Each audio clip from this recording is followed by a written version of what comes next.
In video games, you can do anything, but they'll still get you if you break the law. Hi folks, it's Falcon, and today on gameranx, 10 crazy punishments you get for breaking the law in video games. Starting off at number 10, it's Grand Theft Auto 5's wanted levels. When it comes to punishments in video games, it doesn't get any more classic than the Grand Theft Auto series wanted levels. Everyone knows these things at this point. The more chaos you cause, or the more you flee from police, the higher your wanted level gets. At first, it's just police and patrol cars, but as your wanted level goes up, the police resistance gets tougher. They start sending in SWAT teams and FIB cars and helicopters, and they will easily overwhelm you unless you've got a nice fortified spot. The modern games aren't quite as crazy with what they send at you at the max wanted level. You're not going to be fighting the army at 5 stars in GTA 5, but they're still pretty vindictive at that level, and they hunt you relentlessly until you escape. The amount of dudes hunting you is just ridiculous at a certain point too. At the highest level, there's going to be dozens of dudes shooting at you from any given moment at any given angle, and you can even make it crazier with the right mods. This one's pretty basic as far as crazy punishments go, but the level of police response gets completely overboard at a certain point, and that's really what we're talking about here. At number 9, Saints Row the Third.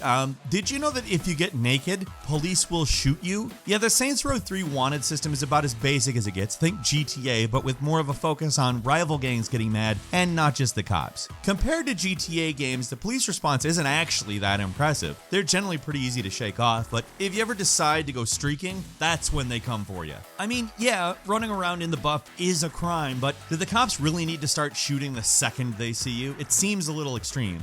It's especially weird because normally police don't care if you're naked. They only really start shooting if you're doing the streaking minigame. So basically, nudists are okay, but if you're streaking, kill on sight. I don't know how they can tell the difference, but apparently they can. Hell, they seem to even like it when you're naked. Check out this guy nodding in approval. I mean, he's into it, but the second you start the streaking minigame, out for blood.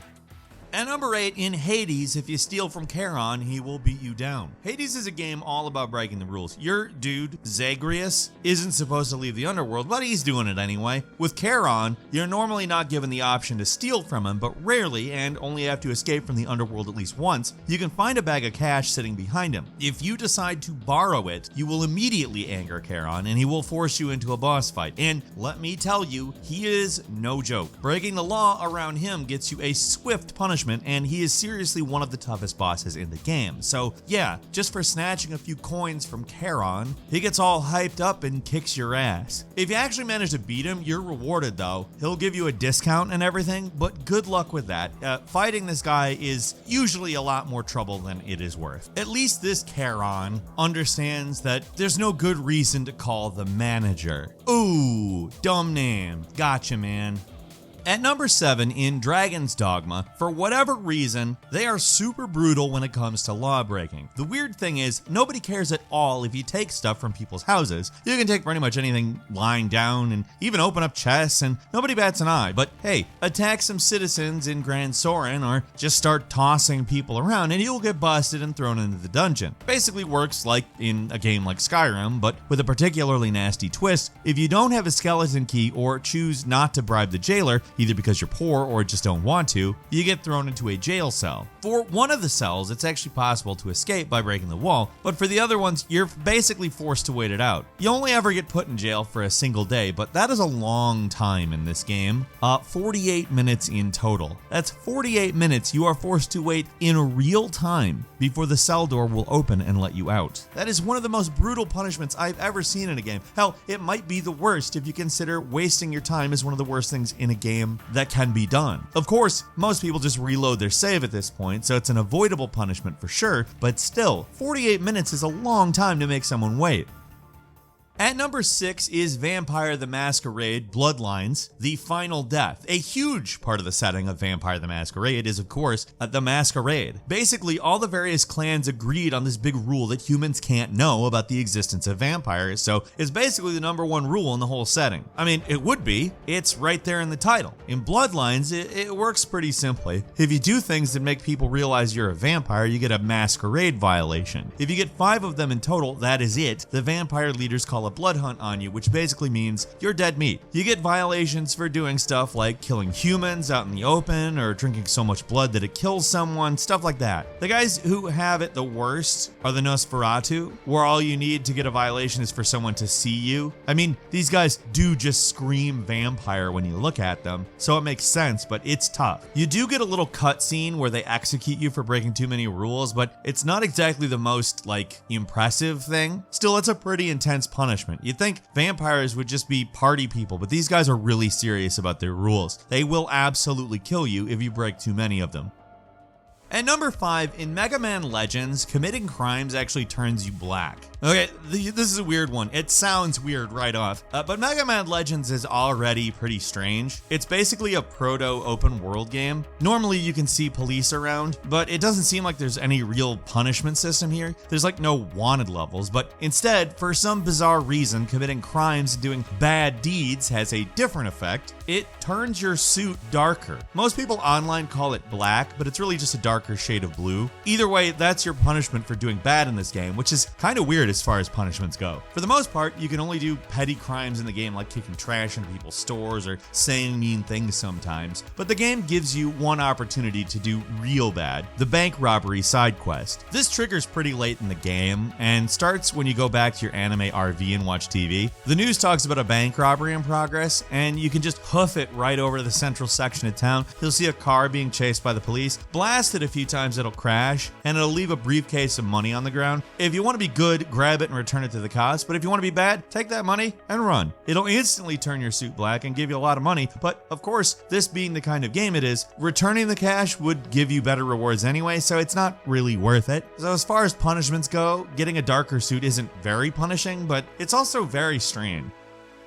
At number 4 is Scarface, The World Is Yours, You're Totally F. When it comes to GTA ripoffs, they usually have pretty easygoing wanted systems. From our experience, many of them are easier to deal with compared to the real thing. That is, except for Scarface, a game made by the late great Radical Entertainment, where getting on the bad side of the law is incredibly punishing. How it actually works is pretty simple. If the cops catch you committing crimes, they hunt after you and you gotta escape. It's pretty standard stuff for a game like this, but what's different is that while they're hunting you, a meter around the minimap is constantly filling. If it fills up all the way, that's it, you are done. You just get a big "you're effed" message, and the cops will basically kill you instantly. If you played any open world games, you know how nasty that sounds. In a lot of these games, escaping the cops can be time consuming, because a lot of the time it's kind of just a flip of the coin if you go down a road and there's a cop or not. Kind of just basically random luck if you can escape quickly or not. So putting a hard time limit on the amount of time you have before the police just totally destroy you is crazy punishing. It's probably the most brutal punishment for getting hunted by the police in any game like this. On one hand, it does a decent job making it so you want to avoid dealing with the police at all, like a real criminal actually would, but it also kind of limits the open world chaos that people love to get up to in these games. Honestly, Scarface gets pretty damn tough, especially near the end, so it's just an all-around brutal game in some ways, and the way the police can instantly kill you is just a part of that.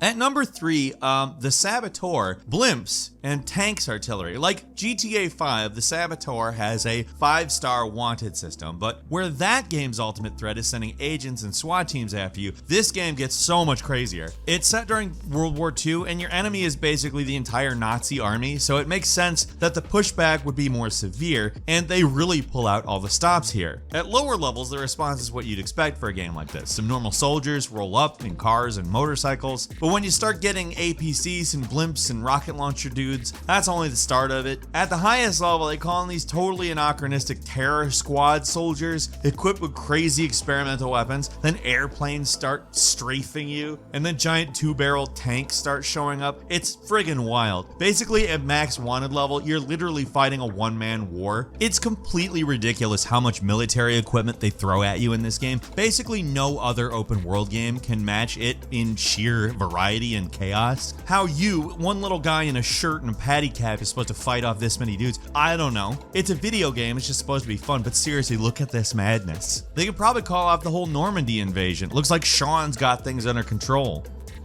And number 2, in Legend of Zelda Link's Awakening, changing your name to Thief.